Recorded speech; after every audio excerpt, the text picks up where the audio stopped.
One of my favorite Paul Sappho comments is why the buildings in the valley are only 2 stories high and have grass all around them is so when people jump out of the buildings they only sprain an ankle. And I think that's what a real important part of the valley is failure is really important part of the learning process.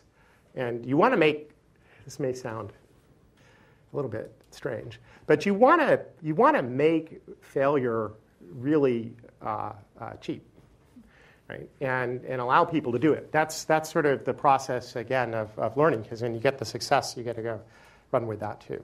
I think it's a great cultural aspect.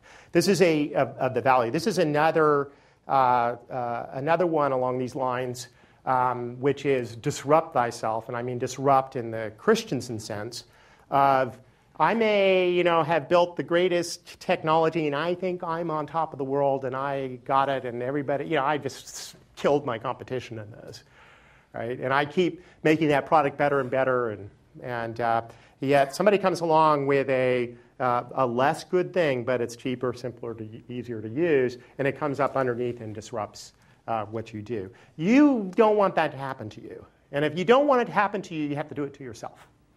Okay, so oftentimes you'll go in and say, God, I've got a cheaper way of doing this thing. I better go get it to market before somebody else does. Talking about one of, in our co-opetition space, I think one of the most courageous things that Intel has done recently is the Atom microprocessor, people seen Atom, which is not as good as the sort of flagship microprocessors they do, but it's a lot less expensive and consumes a lot less power, and it's pretty good, and it's the netbook revolution.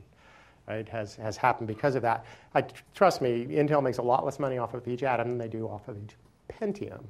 All right, but much better that Intel is doing it than AMD, say, from their perspective.